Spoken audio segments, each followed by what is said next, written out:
Welcome to the show, everybody. Thank you for joining us tonight. I appreciate everybody that's come in here already. Thank you for the reposts. Please comment on the show tonight if you have any questions, or you have anything to talk about with David. I will bring it on stage if it's appropriate. Tonight, I have a special guest from North Carolina. He's a combat veteran, Purple Heart recipient ×2.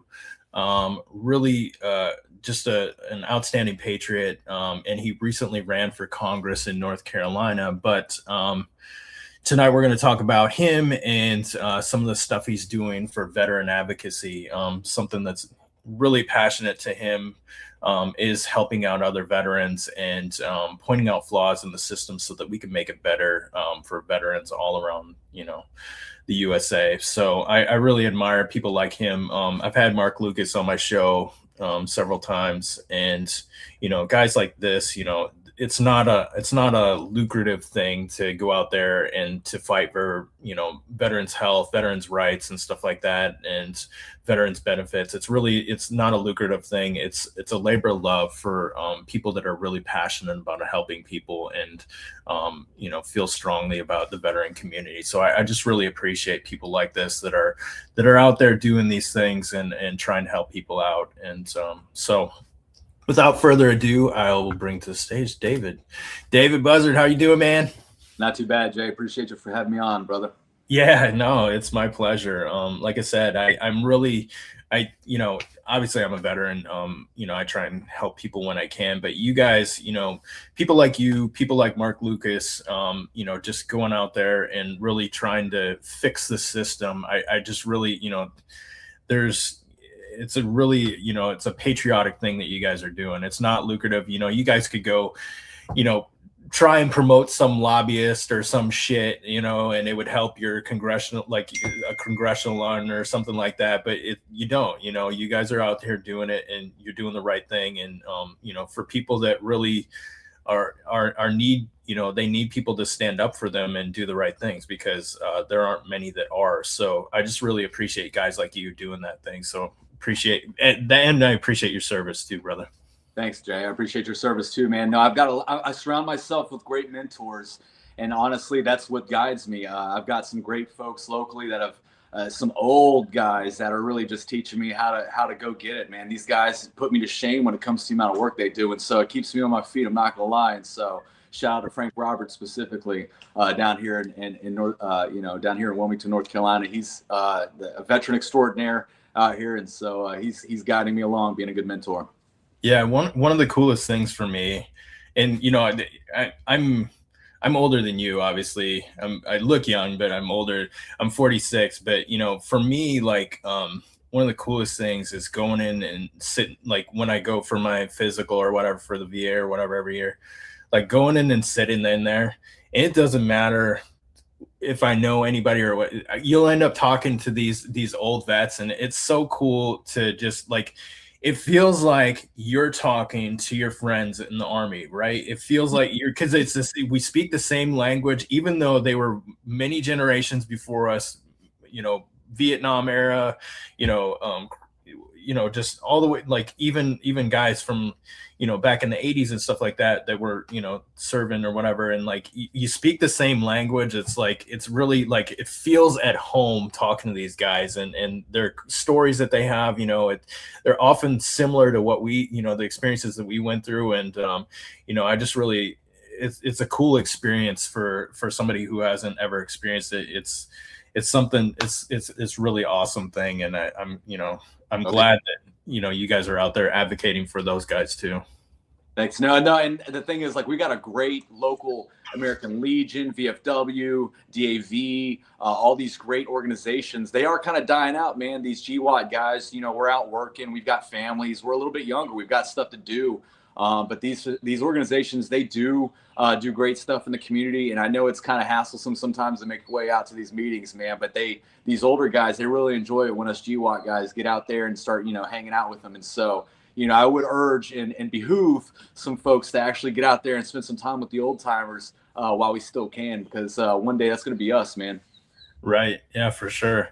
So talk to me about where you're originally from and kind of what led up to your service. Yeah, brother. So look, I was born and raised in Fayetteville. I was born in 1990, so I lived through all that greatness up there in Fayetteville. I went through 9/11, as a middle schooler. I saw all that. I knew I was going to serve the nation. Just so happened that when I was graduating high school, the 2008 financial crisis hit, but I knew I was going to be a soldier anyway, so it wasn't really a problem for me. I wanted to do special forces though, man, but the problem was I was too young. Like, you can't do the 18X at that age. And so me being naive and just knowing I was going to be a soldier, I went into the recruiting office and he was like, yeah, just sign up for that when you get to your unit. And I was like, sounds good. And yeah, it's not that easy. But no, I went, I joined, I spent my 19th birthday at basic training, learning how to give myself an IV. That's when they were still teaching that. I got stationed at Fort Polk, Louisiana. I was in the 10th Mountain Division. I don't know why the Army couldn't put me at Bragg. That would have been great because I would have been at least at home. But the Army, in its infinite wisdom, man, they sent me out to Fort Polk, Louisiana. And so I spent time out there with the 10th Mountain. I had the opportunity to do a couple of the schools and stuff as the deployment was starting to come up. And, when you're with your guys, you're going to deploy with your guys. And so, those opportunities came up, but it was like, no, I'm deploying with my guys. If I am going to go to the teams later on, I want to go with some experience at least. And so, I was like, let's deploy with my bros. And so, we went out, we were deployed to Tangi Valley, Afghanistan. And so we got out there. It was crazy because when we landed, man, we were actually landed under fire, which was kind of crazy because it was kind of like, wow, this shit is real. The height, I was not used to the level of elevation. And so when we got out, we're carrying our sea bags and stuff, man, I was smoked before we could even make it to our, little housing. But I'm not going to lie to you. I think about those days in the desert all the time. All my friends and stuff that I haven't talked to for years that I've just kind of neglected. I've kind of self-isolated, and, that's kind of a problem for a lot of us veterans, man. We self-isolate, we numb ourselves. We don't keep in contact with a lot of our friends, and I'm guilty of that, man. And that's something that I'm trying to be better at. And so, yeah, what else you want to talk about, Jay? Well, so you were at Shank, right? Well, so that was our main fob, but we were in Cop Tangi, so we were out on a cop. Okay. So yeah, we were out there until about 6 months in. They passed over the cop to the A&A, and we did like a ground freaking evac of the location. They were trying to swarm us, man. It got chaotic for a while, bro. I mean, we were shooting people in the streets in front of our freaking cop, man, because they were trying to overrun us. I mean, it was legitimately like a movie.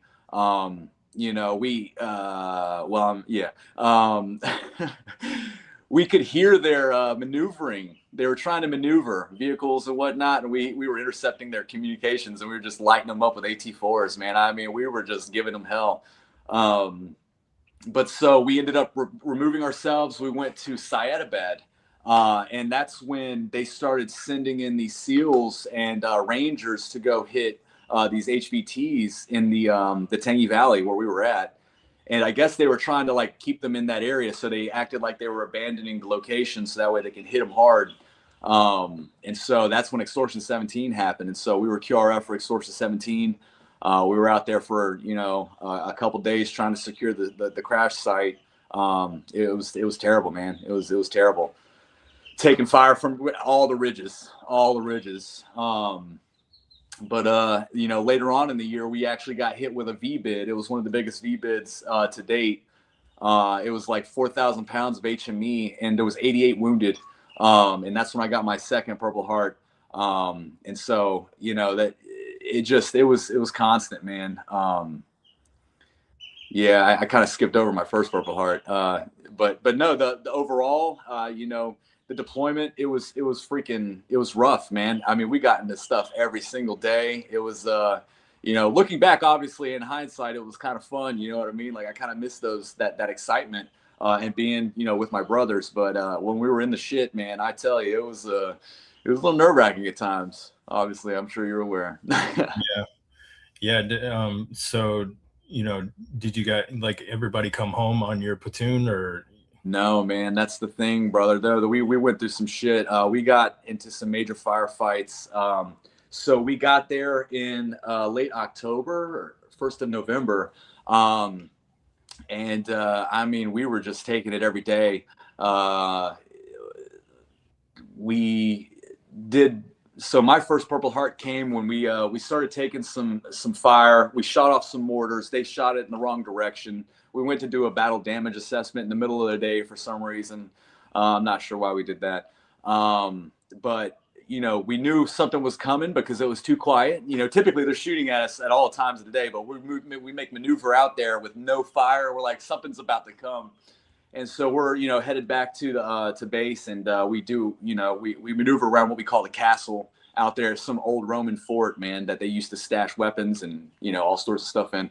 And man, I come around this corner, and there's a scout sniper, Omar Soltero, pulling guard, man, just watching over the a culvert right there, and there was a directional IED right there at his feet, man, and honestly, he saved my life, bro. He was my guardian angel.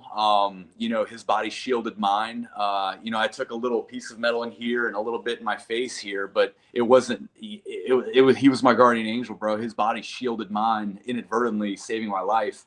My best, not my best friend, but really one of my good friends, Brian Stanley, to my left, who was walking beside me, he got a little bit more shrapnel than me, took his eye.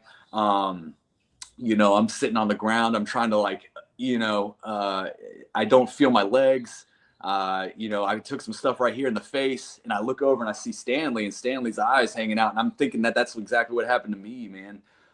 So I finally am able to see that it's like a tear duct thing. And it's just like, I can't control it. And it's not blood. It's just like uncontrollable, like liquid. And I try to stammer up, man, and I try to, hobble over to Stanley, and I'm trying to drag him, man, and I fall over. I just couldn't do it. I was discombobulated. And we're taking, fire after the initiation. And, I look over and I see Soltero's body, man, and it's mangled, you know what I mean? And this is, a good friend, not the closest friend, but, we used to talk all the time. And I'm looking over and I'm like, God damn. Someone stammers over and picks me up, and, we get into the castle. That's where we start, fortifying, calling in for the 9 line, for the folks that were wounded. And, they start collecting Soltero's body parts and whatnot. And so, yeah, they came in with the bird, they picked up Stanley. We started maneuvering back to the building, bro. And I swear to God, everything was an IED after that for me, bro. I mean, everything that I stepped at, I was like, Jesus, I'm about to get blown up. And so it really messed with me mentally. But there was only I think 60 guys on the COP at the time. And so they kind of needed me to stay. And so I felt good enough to stay, man. So I marched it back. Back to the COP, and I was kind of high speed. I'm not trying to toot my own horn or anything. I was pretty good at the top of PT shooting and all that stuff. And so they wanted me to take Soltero's place on the sniper team when we got back. And so I started, you know, maneuvering with them for some missions and whatnot. And then I went on R&R, and we had a layover in Qatar for 3 days. And I'm with an officer, man, and I'm with another bro who's got another Purple Heart. So we're like, you know, this is nice. It's peace. We're eating good food. We're in in Al Adid. And so we're there for 3 days. And so the officer's like, hey, I know a guy in Doha. Do you guys want to go have some dinner with him? He'll pay for our dinner. I was like, hell yeah, sir. You know the rules. Sounds good. You're the officer. You know the rules. Dude, they were going to ghost board me at 23 months in as an E5, you know, when I came back before this whole situation happened. But so we did what we thought was the right pass paperwork. We left the base. The security forces, the Air Force security forces, let us go. When we tried to get back on base, they arrested us. They said that our paperwork was wrong, that this wasn't our final station. And I'm not going to lie, we kind of got butthurt about it. We were kind of throwing a fit. We were like, fucking pogues, like fucking arresting us, man. We just left the war. Like we were kind of, you know, being a little bit, you know, a little Riley. It was offensive, honestly. They put us in handcuffs, like on the ground, like, you know what I mean? And so we got a little Riley, I'm not going to lie. And so because it was a international incident, it went through division headquarters all the way down. And they threatened me with a freaking division Article 15. And so I wanted to be a career guy. So I'm like, dude, I'm not fucking with a dishonorable discharge. So I'll just take Article 15. And so in so doing, they took me off the freaking sniper team. I lost my sniper school slot. I didn't get my promotion. I got demoted. Back to the line. Like it was all the things, bro. It killed my morale. I'm not gonna lie. Because I was expecting my leaders to step up and be like, nah, it's a stellar soldier. Like, dude, no, this is a mistake. Like, clearly a communication error.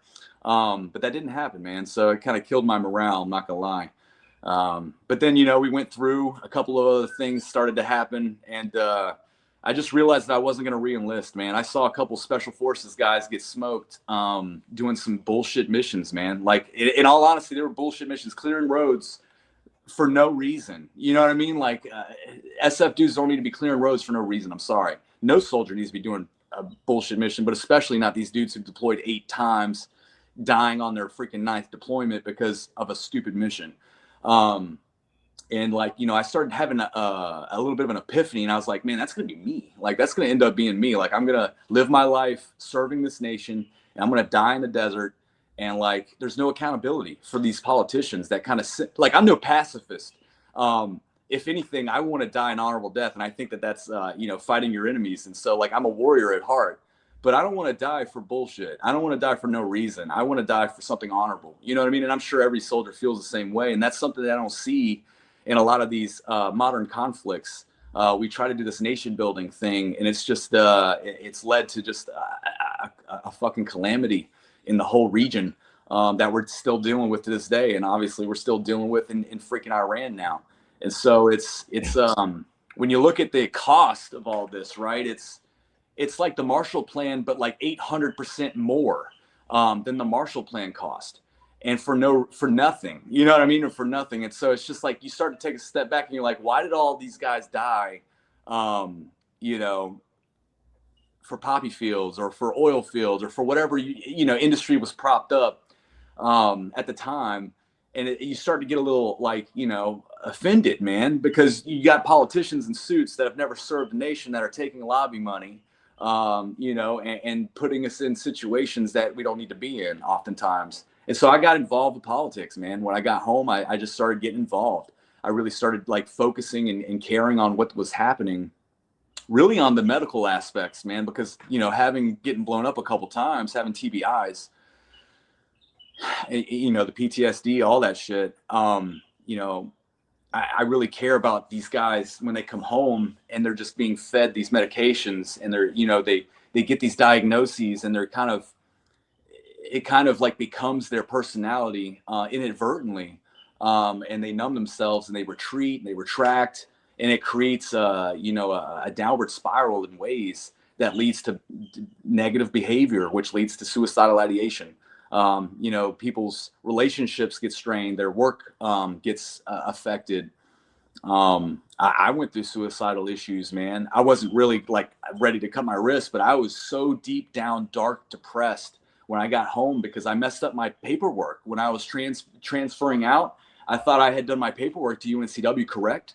So I moved here. I got an apartment. I started a little part-time job, and I was ready to collect that stipend and start going to class. Well, the day came to go to class, and I wasn't on the roster, man. And I was like, wait a minute, this isn't good.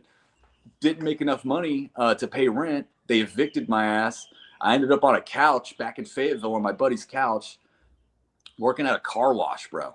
Like less than minimum wage. I was a car wash attendant. So I go from like this former proud, you know, infantry dude, 2 Purple Hearts, wanting to go special forces, or, you know, to fucking car wash, living on a couch, man. Very depressing stuff. But I you know, I'm not trying to say that I'm some anomaly or anything, because some people do make it through those types of situations, and I did. You know, honestly, in part to psilocybin. You know, and a lot of people are scared to kind of admit that, but you know, that's one of the things that I'm kind of standing up for, is these alternative methods to holistic therapies, man, to actually addressing the cognitive functions, the neurological aspects. You know, I know a couple SF dudes and some Delta guys that have to go down to fucking Mexico to do this ibogaine shit because our government will consider them a criminal if they try to do it here in a safe environment, man. And like, you know, if it works, it's not stupid. And it works, man. I've talked to a guy who said that, you know, he was going through survivor bias, or, you know, survivor guilt. Everyone in his truck died. And, you know, he said that he did some ibogaine, and that he actually had a conversation with these dudes, and they were like, live your life, man. Basically like lifted a weight off of his shoulders.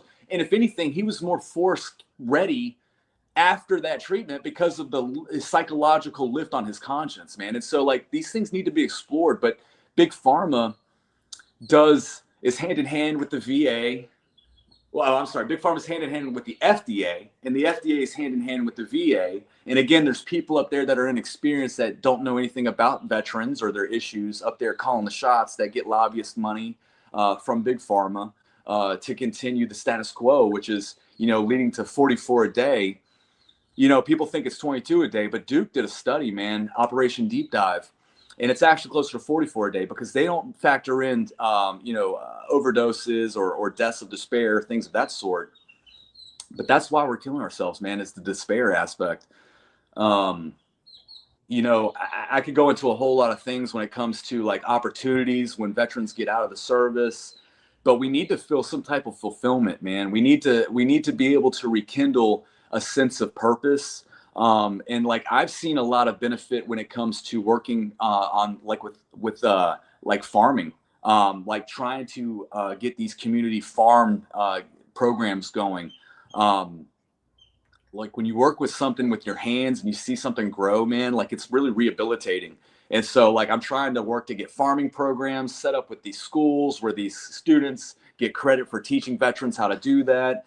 You know, I'm trying to push for tax credits for, you know, small victory garden, what we would consider victory gardens, you know, a certain dimension outside. You know, these are the things that are unconventional that people aren't talking about, that like if I was to go up there, these are the things that we would be pushing for. And we need more veterans up there, man, calling the shots, because we've got a different vantage point. And between you and I, man, like nearly dying, the only thing I care about is honor. And if someone tried to approach me with money, not only would I not take it, I would find a way to prosecute them for actually trying to bribe me. You know what I'm saying? Like that's what needs to be happening up there. But it truly is swampy, man. And so, yeah, I mean, you could take it anywhere from there, Jay. I can go any direction. No, that was good.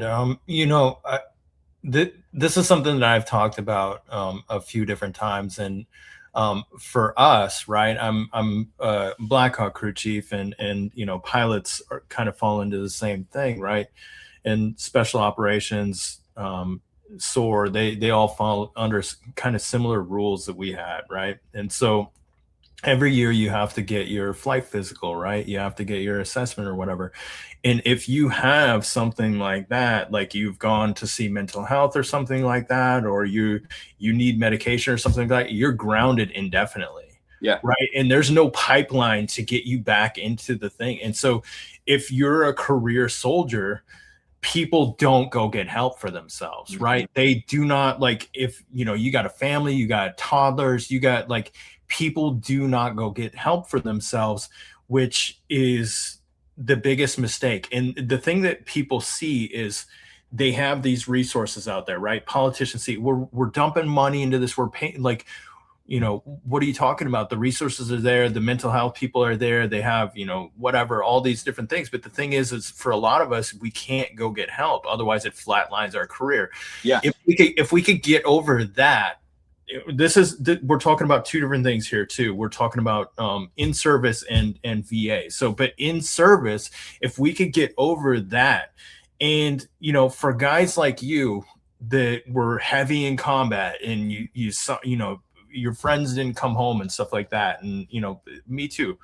I've had, some of my soldiers have died in combat. And the thing is like, when we come back from that thing, there should be like a regular mental health check, like once a week for the next 3 months. When you come back, you just go see a psych doc or whatever, just to make sure there's nothing going on with you. Yeah. And it shouldn't be like a hit on your career. It shouldn't fucking do anything. Like, it should be just a checkup to see if maybe there's something going on there. Maybe you got something else going. Because that I would be proactive on all this stuff, and look at other things too. Like, there's a whole lot of different things that they don't do that they could benefit, like TRT, right? TRT would be another thing. Like, it's a great mental health thing for, like, some of the older guys. It's great mental health. Like, it pulls people out of fucking depression and stuff like that. Like different things like that, if they were willing to explore, versus just giving them SSRIs, which doesn't really help them. It just numbs them and makes them a shell of who they are, and it doesn't solve the problem. But if they could, talking to people like us who have been there, who know the system, who have, like, and here's another example too. Like, I'm a good friend of mine, Derek. He was just being an asshole, right? We were going through SRP or whatever, like when you first come back from deployment, and they asked the question, have you ever thought about hurting yourself or whatever? And he was just being a smart ass, and he goes, hasn't everybody? Well, now he gets to spend 2 weeks under fucking scrutiny. Like, everybody else gets to go see their family. They're done with the deployment. Now he's, like, basically quarantined because he made this smart ass comment or whatever. And, like, but say he was, he was being serious or whatever. Like, he was actually kind of being serious, but he was being a smart ass about it. Yeah. Like, it was more like a punishment than actually trying to help him out, because he needed to fucking be with his family, right? Yeah. He needed some relief. You know what I mean? He had been on a year-long deployment. Like, it was a rough deployment. And so, that's just one aspect of it, of the in-service thing. Real quick, brother. That's another thing is, veterans, we come home, we've dealt with a lot of stuff. Things happen in our lives. We have relationship issues, our work issues. Maybe we're taking drugs. We get caught by the police. Our whole life seems ruined. I've seen that downward spiral 100 times as well. I work in the court system down at the local prison, and I'm a veteran mentor there, where I try to, uplift the spirits. And there's so many of those stories, man, where these guys, they're in a downward spiral, and then they get arrested. And, like, there was one guy who had a gun, because he's a veteran. Naturally, we all have guns. Had a bunch of drugs on him. Those two don't mix. He was facing 10 years in prison, bro. But this veteran treatment court that we were able to get him through, he doesn't have to do any time.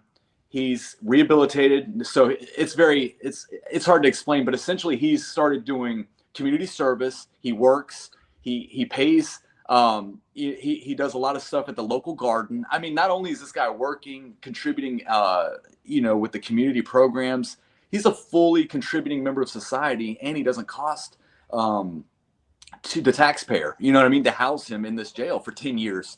And so, like, anyway, programs like that, hyperbaric oxygen therapy, man.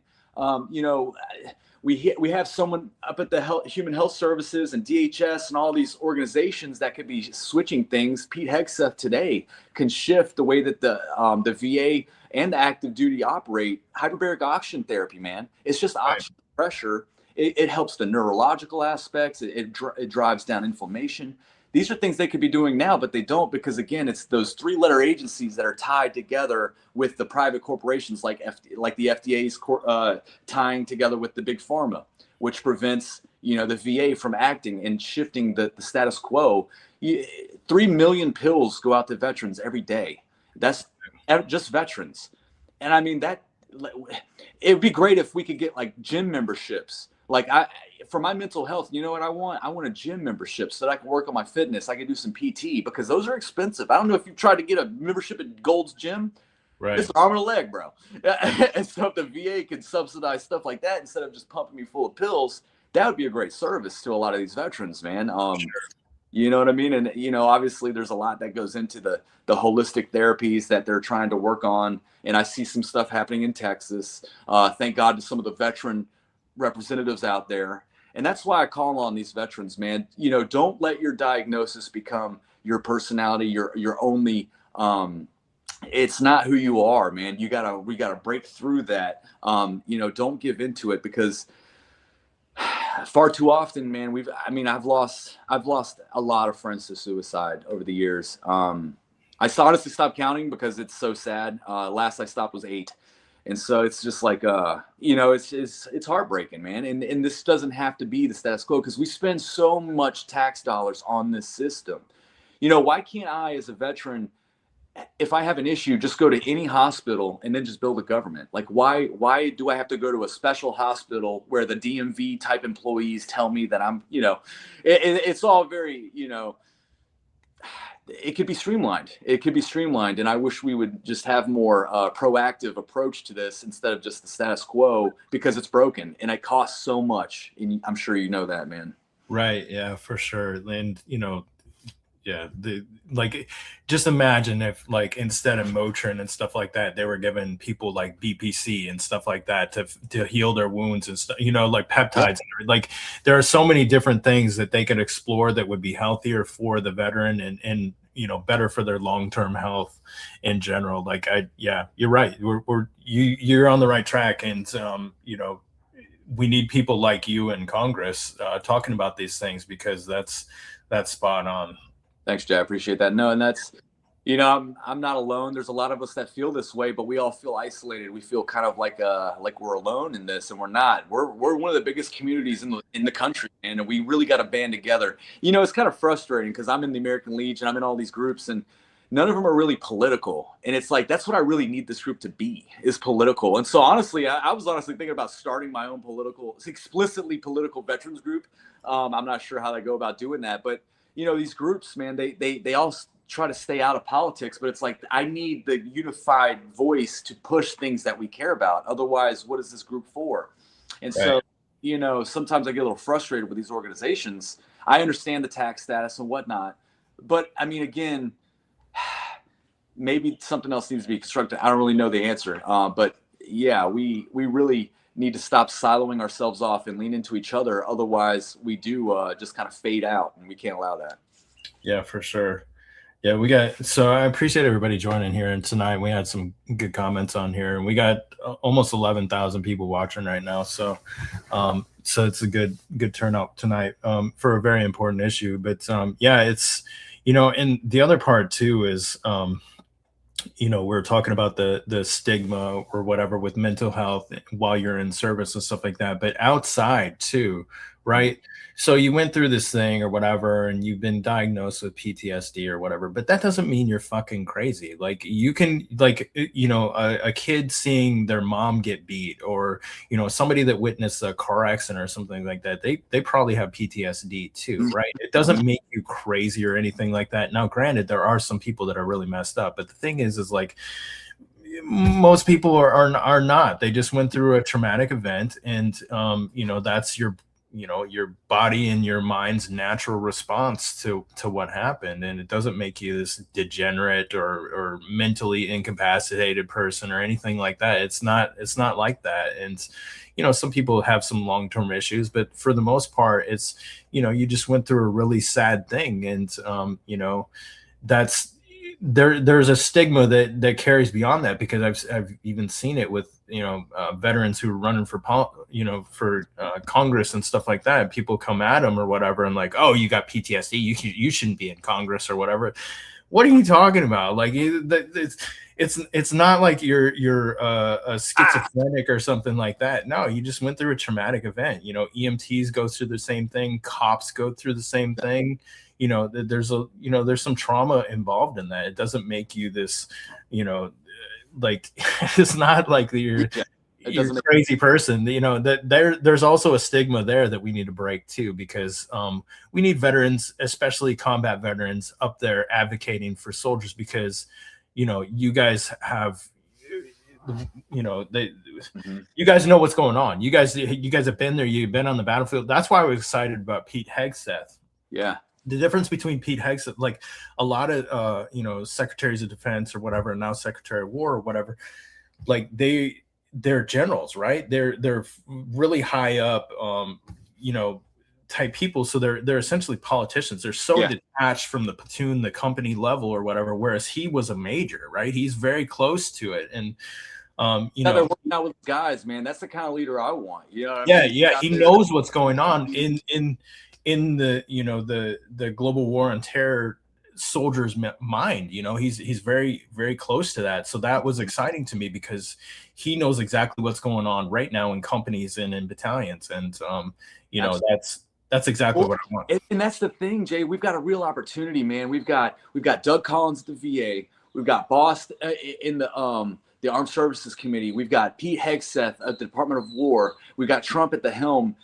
We have such an opportunity here to reform the VA healthcare system, man, and we've got nothing that's happening, no budging. And again, like, there's a lot of priorities that are out there, but this, again, when you look at the cost, man, we can't sustain the cost of this, and if we don't address it, and it sucks. Not only is it expensive, it fucking doesn't work. And so there needs to be something that shifts and happens. And without the types of people up there drawing that type of attention, it's not going to happen. We're just going to continue to hemorrhage and bleed to death, man. And that's what's happening. Yeah. The country's going broke.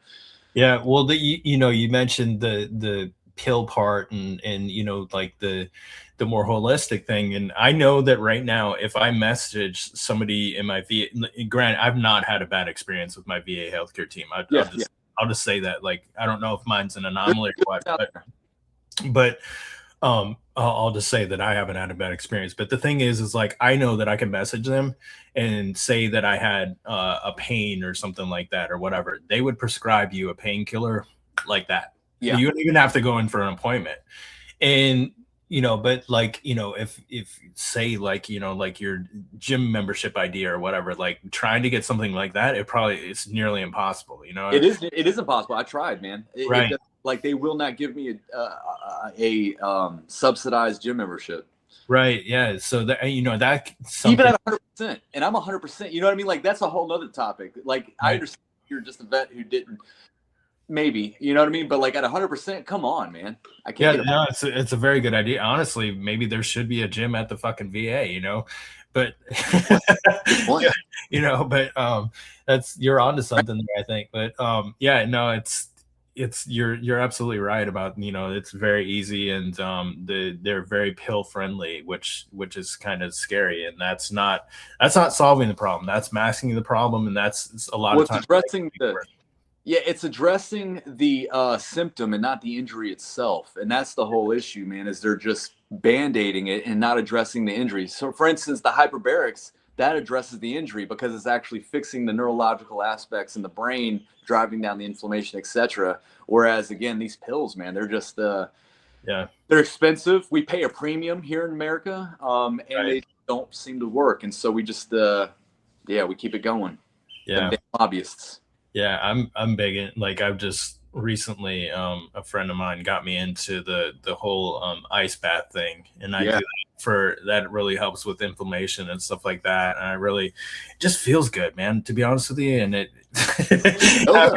afterwards when you're done or whatever, because I served 20 years, and granted I was a crew chief, so like my body went through some stuff or whatever. We go through different things than an infantryman does, but we get a lot of like shoulder and neck injuries or whatever because the way you sit with the machine gun or whatever and your body armor and riding for hours and hours and hours, and then it's really wears on your like I have nerve issues in my right arm, but from that. But we get a lot of lower back injuries and stuff like that from lifting heavy things, people in and out or whatever, doing air assaults and stuff like that. So a little bit slightly different, but we also we get a lot of injuries in our career field.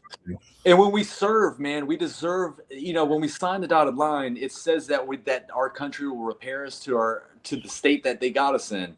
And again, like, I'm not expecting that to be perfect, but they need to offer these alternative methods. It's one thing if you want to take the medicine, that's fine, take it. But like, I should have the option. You know what I mean? Like, we fought for that freedom, I thought. And so that's something, if anything, we should have the option.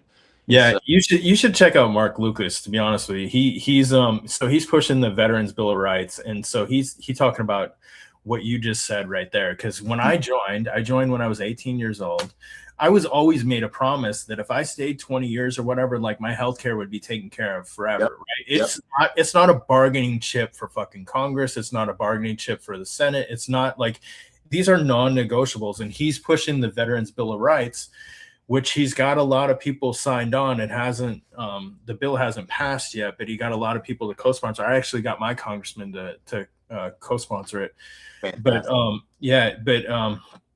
But anyways, what it says is a lot of these things that they promise you or whatever when you first start off, he wants to codify them to make them like they're no longer something that they can use to bargain with or whatever. Like, these are your rights, these are your benefits that you were promised when you joined or whatever, and you can't we can't ever go back on that. So you should check him out because he's a fantastic patriot too. He used to be on the Article 3 project. Now he's doing veteran action.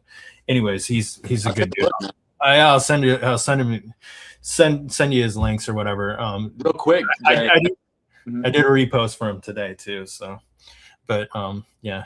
Real quick, brother. Another group that's doing fantastic work, Grunt Style, man. Yeah, Tim, Will, Janae up there, Derek Blumke, man, they are freaking killing it up in DC, fighting hard against this over pharmaceuticalization, man.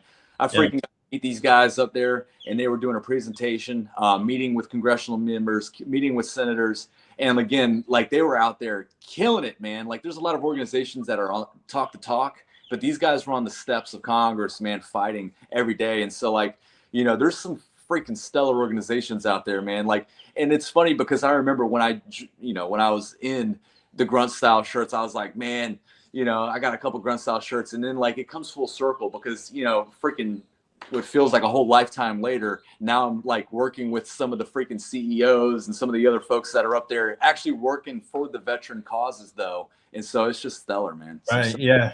They used to do. They might still do it with Shell on X. She's a big space host or whatever, and they were doing Grunt Style spaces with her, and they were talking about the same thing that you're just talking about. I'm not sure. I haven't seen them on there for a while. I'm not sure if they're still doing them or not, but I used to go to those or whatever, and exactly what you were saying. They're out there advocating for veterans. So awesome stuff. Nice. So talk to me about your run for Congress and what you want to do in the future. Yeah, man. Well, look, the thing is, again, there's a machine out there. The two-party system, I believe, is inherently kind of corrupted into a uni-party where they consume all of the special interests, and then they're able to, kind of gatekeep them in a way that they benefit from. And so navigating the two-party system is difficult, man, because, like, I'm a Republican, but, like, I don't, like, a lot of the Republicans that I see, they market worship. They think the GDP and the stock market is the indicator of the health of the people, and it's not. I love Trump, man, but this whole thing with affordability crisis being a Democrat talking point, No, man, I'm living paycheck to paycheck. Like, and I've got disability money. Like, if I'm paycheck to paycheck, how many Americans are struggling right now? And so to frame it like that is just shooting ourselves in the foot, because it makes people feel like you don't understand their problems. But man, the Republicans right now are pushing for things like Palantir and these AI data centers, which we're creating the Orwellian super state that we speak out against. They're doing things like codifying hate speech with the IHRA definition of anti-Semitism. There's 37 states that have approved that, by the way, at the state level. I thought we were a free speech people. And so there's things that my own party are doing that I'm just like, wait a minute, what is happening here? And so, I'm not sure what's going to happen, but in the future, man, there's, you know, there's an America First sentiment in a lot of young Americans that are saying, we pay a lot of taxes and we're in a lot of debt, but we're not seeing a lot of benefit here at home domestically. And I think that there's going to be a need for politicians up there that are actually calling for focus on our domestic problems. There's a lot of things out there. I could go down the whole list. I don't want to take up the whole time because I could, man. There's a lot of problems out there that we could fix tomorrow, but again, it's those special interests. So I ran against David Rouser. David Rouser's been there. This is his 6th term. He won. He's entrenched. He did have the endorsement. I know Trump would have endorsed me if he actually would have been able to meet me. Again, I was the regional field director for him since 2016, and I did a lot of work, door knocking for him. I think he would have really liked me. But that's okay, because there's a bright future going forward. We're not backing away. What we're doing is building a foundation, man. We're going to move forward. Again, it's these America First policies. We need to be investing in ourselves. And another thing, the left, they catch a lot of heat because there's socialists. There's all these social programs and shit. We could fund a lot of those social programs if we just focused our tax dollars on our own country instead of fucking other countries, man. And I'm not saying we do all of them, but like we could make everyone happy in America. Like there doesn't need to be this political polarization. I mean, there's obviously topics that we disagree on, things like trans rights, all those types of things. But when it comes to funding health, healthy food, clean water, and protecting job opportunities, I mean, that's a no-brainer for me. Again, the Republicans, man, for me, this AI push into robotics, it's going to take a lot of jobs, man. And, I try to voice the concern that, if we go into UBI, universal basic income, that's not going to produce a good individual. If you're just handed something your whole life, you don't have a sense of work ethic. You don't have a sense of individuality, of independence, of the types of of liberty, of the types of things that we actually cherish as a civilization, as a culture, as a nation. And so we're funding the very thing that's going to destroy the fabric of our civilization. And we're told that it's inevitable, man. And I just disagree. It's only inevitable if we build the brain.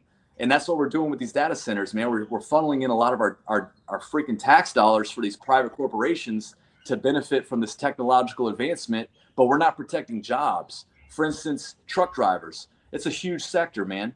We need to make sure that AI is not going to be taking truck driving jobs. One, we need to do away with H-1B visas so that Americans get these jobs, but also robots shouldn't fucking have jobs just because it's economically profitable. Because again, like we did all this antitrust stuff, breaking up railroads, breaking up gas companies. We should not allow robotics companies to take all labor from the people. And again, I'm not saying that people have a right to work, but opportunities to work should be something that the nation values as a national security imperative, because I believe that the middle class, man, is what makes us a superpower. And if we don't have opportunities to work, to create that American dream, to actually own a home, to build a family, then really, what are we doing here?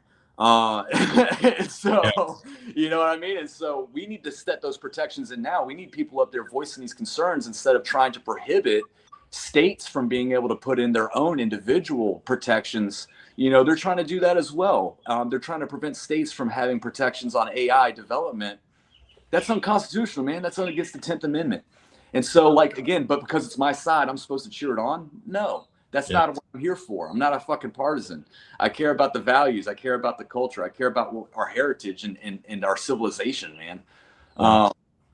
And so anyway, yeah, I mean, I could talk about social media when it comes to freaking the algorithm and the way that our kids are exposed to degeneracy instead of nationalistic, healthy, holistic type images, the way that China does. When you look at China's algorithm, it's all, science experiments and positive stuff, whereas our algorithm is focused on degeneracy and debauchery. It's almost like a subconscious subversion.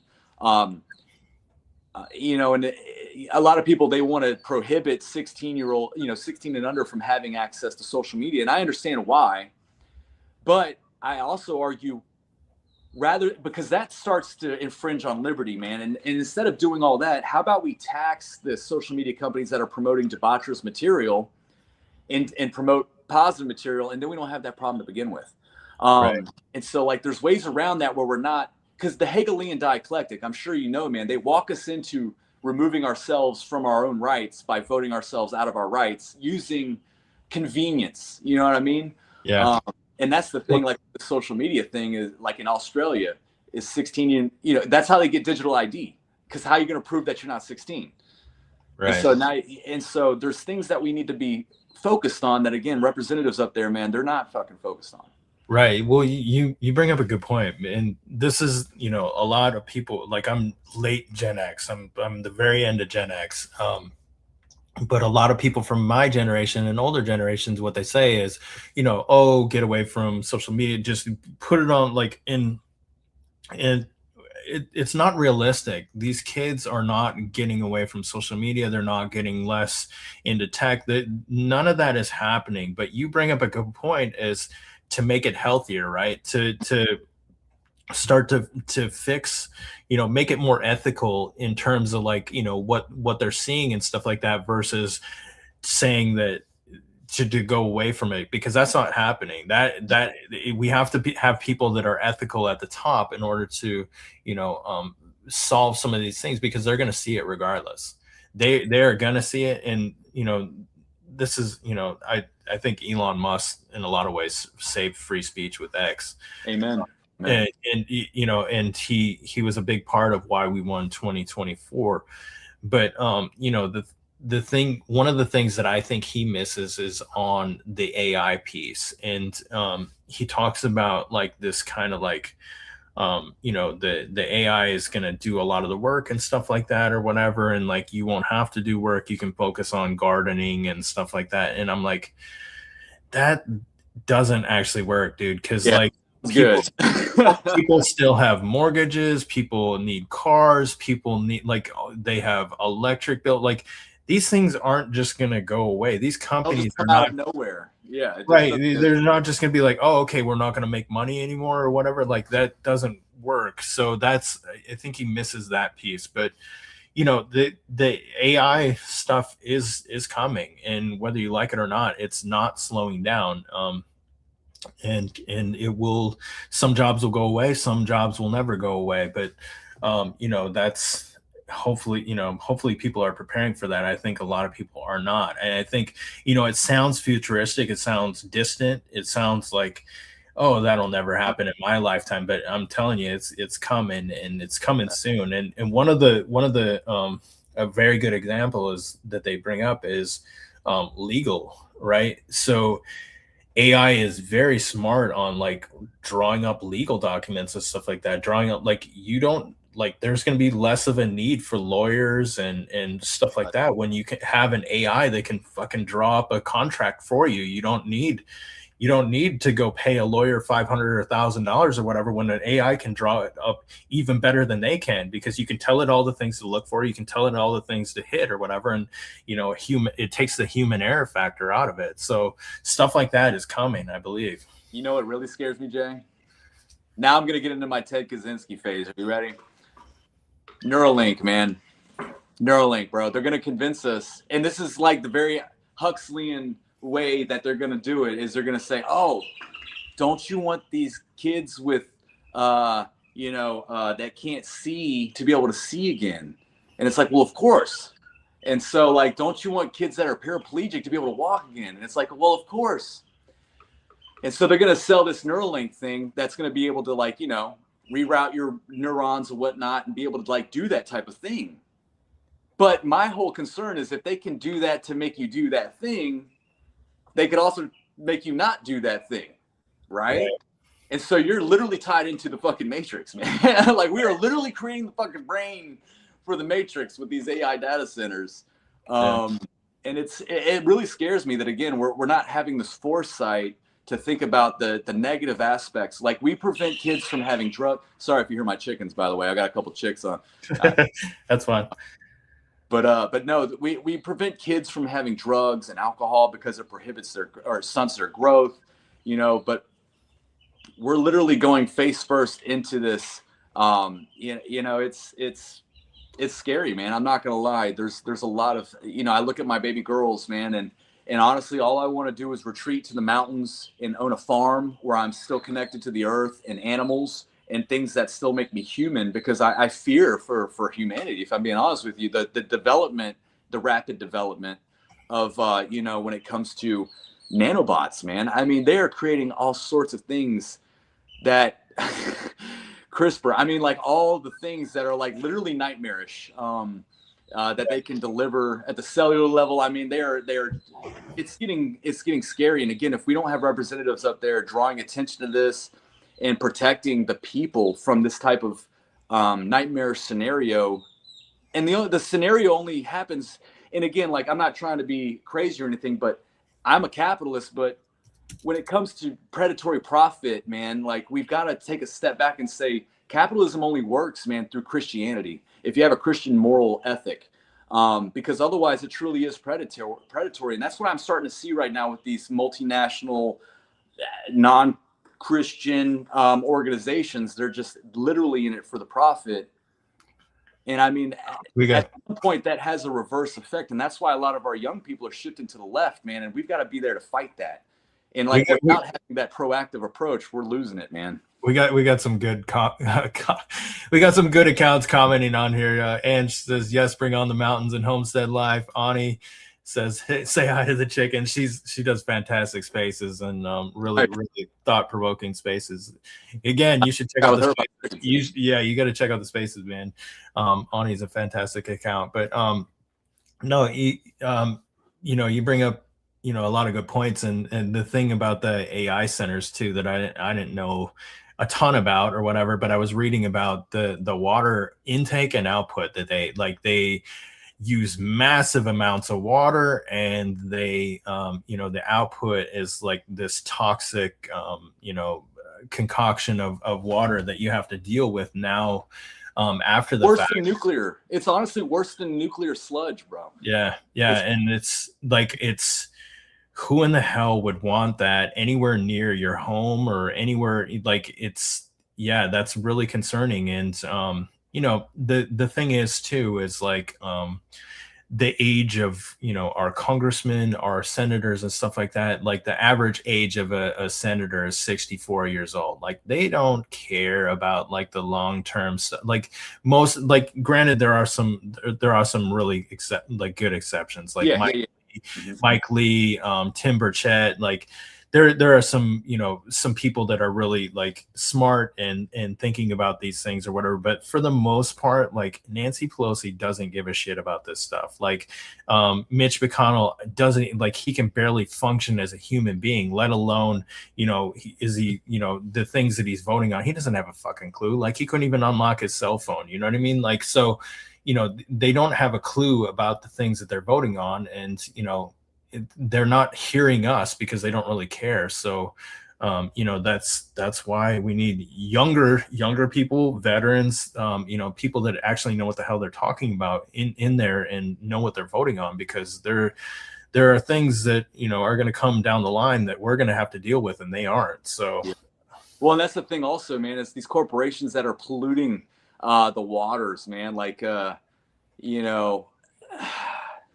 again, this comes back to the whole capitalism thing that we've got to get a grasp on. Like, it's cheaper to put shit in plastic, but guess what? It's destroying us at the cellular level. And so we need to fucking adjust. You know what I mean? Like you're Yeah. pumping PFAS into our fucking water so that we could have waterproof material, but I'm being fucking impacted at the cellular level generationally. And so like something's got to give, not a slap on the wrist. But again, these politicians that are 80 years old are like, oh, I don't give a shit about my kids as kids. Right. And we need politicians that do, man. Yeah. So yeah, that it's frustrating. It's frustrating. For sure. Yeah. So, well, you know, I've had you on here for almost an hour now. You know, I'm excited to hear from you in the future. I think this is kind of like you know, you ran for Congress or whatever, and it was kind of a learning experience from you from what I heard from you. And I think, you know, the next time around, I think you're going to be a powerhouse. Honestly, I think you learned some things, and I think you have, you know, you have a good head on your shoulders and very good intentions. And I think people are going to see that the more they hear from you. So talk to me about the future. What's going on with you, and what are you moving? What are you doing now? And Yes. you know, what do you think the next thing is for you, if you can tell me? Of course. Yeah, man. So, you know, I'm living the American dream, brother. I've got 2 young daughters. I've got an amazing wife who's at work right now. She's a bartender and a server at a great local restaurant. I live on right outside of the county line, so I'm able to, or right outside the city line, so I'm able to have 30 chickens in my backyard. So we're big on eggs, man. We're probably gonna get some milking goats. I'm big on raw milk. You know, I can go into all that, but essentially the government shouldn't be able to tell me that I shouldn't be able to buy raw milk. I mean, I can get sushi, I can get bullets, I can get fireworks. Don't tell me I can't drink some fucking raw milk. But so with that being said, man, you know, the holistic stuff, the healthiness, like that's what I care about for my kids. And so trying to, you know, raise them in that type of environment. And so I plan on continuing to run because I want other kids to have that type of freedom as well. So right now, my plan is actually to open up a German food truck. Honestly, I'm a really good cook, and so I realized I don't like to work for anyone. And after this run, I had quit my job in order to run for Congress. And I realized, you know, going back to the corporate world, I'm gonna have to work for someone. I'm gonna have to keep my mouth shut about things that I believe in, and I have to, you know, go to an office. All these things. I want to wake up. I want to do some surfing with my girls. I want to do some food prep. I want to go sling some schnitzel. I want to call it a day. It's not going to make me rich, man, but it's going to make me happy. And that's what it's all about, man. It's not about working in a fucking cubicle for 90 hours a week just so that your family can be rich if you're not spending time with them. And so yeah, man, I'm going to work a food truck. I'm going to keep building this political, this platform and speaking the truth and trying to fight for the truth. And hopefully people will vote for me, man.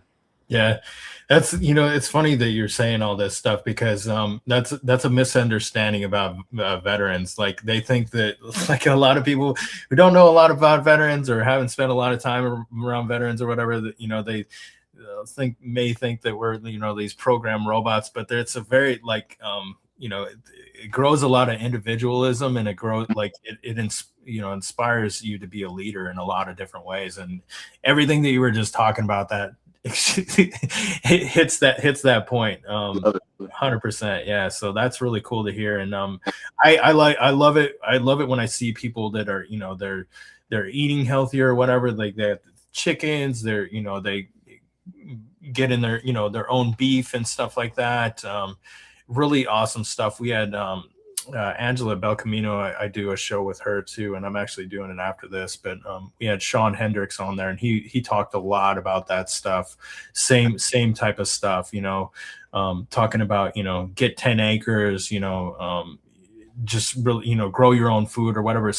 He brought up things that I didn't even think about, is, you know, a milking cow, bro. Yeah, well, I want a milking cow. Like, I started doing the math on how much it would cost me to own a milking cow, like to buy the land and to own it, because it cost me fucking $13 a quart for raw milk. And I'm like, wait a minute, like if I just owned my own cow. And so I started doing math and all sorts of stuff. And so I'm not alone. There's a lot of us out there.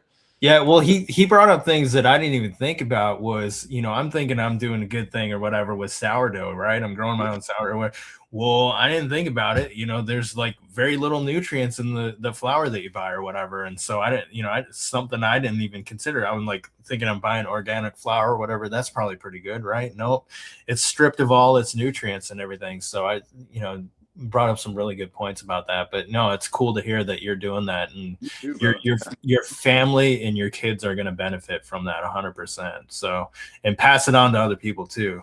That's the plan, man. Is to spread like wildfire, man. I truly, and honestly, man, is to take this all back to Soltero, man. I live my life because a man died, not purposely protecting me, but he did die protecting me. And it would be a slap in his face, bro, if I lived my life in a way that disrespected that type of sacrifice. And, that's what it's all about, man, is I can't sit by and waste that sacrifice, man. I literally think about him every day, and that's what drives me, man. That's awesome to hear, man. Thanks, bro. Well, tell people where they can find you. What do you got going on? What organizations are you involved in? So throw them all out there so they know where they find you. Yeah, well, honestly, right now my website is nc4buzzard.org. But it's probably not going to be there after March 31st. I do got all my social medias that are attached to that. I'm on TikTok, Instagram, Facebook, X. I'm on all the socials, man, trying to just build a platform. I hate self-aggrandizement, man. I literally hate holding a camera in front of myself and like trying to show my face and be like, look at me. But I do understand the battle space. And if I'm not present, then I'm not winning it. And so, I'm working at it. I'm trying to grow that. And so if anyone wants to, take a look at my stuff, go to my website, nc4buzzard.org, click through one of my social media handles and just go ahead and like and add and share. Because if we don't actually be the change that we want to see, then we're not going to see the change, man. And that's what we got to live our lives by. That's who we got to elect to represent us, man. It's so disheartening, standing at the polls and hearing these, specifically there was a 20-year Marine vet who come through and he was loving everything I had to say. And at the end of the speech, he said, well, I'm still voting for the other guy. And I said, oh, why is that? And he said, well, Trump's endorsed him. And I was like, well, if you keep voting for the same thing, isn't that kind of insanity? And he's like, well, you keep going, young man, and you'll get there one day. And it really kind of, it hurt me, but at the same time, it motivated me because this younger generation doesn't feel the same type of complacency that I see in the older generation, man. And I'm kind of excited for the future. Yeah, awesome. Well, in the best place you can grow your social media, especially on X, is in X Spaces. Go to X Spaces. I'm gonna start checking it out. Yeah, especially because you're, North Carolina, the Punch Bowl would be a good place for you. There's a lot of good North Carolina accounts in there, especially Margot. But yeah, X Spaces, you can really it's wild the people that you can connect with. You can be on a space and talking to Grant Cardone. You can be talking to, just a lot of people in a lot of different industries. We're talking to lawyers. You can be talking to intel officers. You can be talking to it's just crazy the people that you can connect with in Spaces. So X Spaces is one of the best places to grow your social media account. But I'm going to have to check it out. Yeah, thank you for joining here tonight. Thank you for all the reposts. We got just over 12,000 people watched today. So really good showing and really fantastic story. And I look forward to hearing from you in the future. Let's do this again. Let's do this when you're doing your 2028 run. Let's get your name out there and let's do it, man. Sounds good, Jane. Thanks for having me, brother. I really appreciate everything you do, man. I know you do this in your free time just to advocate for things. And so thank you, brother. It's a big deal. Yeah, man. It's a labor of love for me. So I like to talk to people and I like to help people that are out there doing good things. So I was like, man, I need to take a step away from social media, but I was like, man, I just can't. I can't do it. And I like doing it. So well, you're doing it for a good purpose, man. That's a great thing, brother. Yeah. So, all right, David, I appreciate you. Thank you for coming tonight. Check out his website, check out his X page, and follow him, please. So thank you, David. Thanks, brother. All right. Well, there you have it. David Buzzard. He was ran for Congress, a combat veteran, Purple Heart recipient, really fantastic dude. Check out his social media, really help him out there. I look forward to hearing from more people like him. And, I'd like to promote people like him, because I think he would be a fantastic addition to Congress, because, you know, he has a younger voice, he has a veteran voice, and he's really got his mind around a lot of the issues, whereas some of these older, you know, incumbent, you know, congressmen, or, you know, people that are heavily embedded with lobbyists and stuff like that, I don't think they have. So we need people like David in Congress. So with that being said, thank you everybody for commenting. And Kayla, Ani, Ryan, Real Dr. Brown, thank you guys for commenting tonight. I appreciate you guys. Thanks for the reposts. And that's all we have tonight. Check me out later. I'll be on Angelo Belcamino's show, Bold Chat, and that's it. So you guys have a good night. Thank you for joining.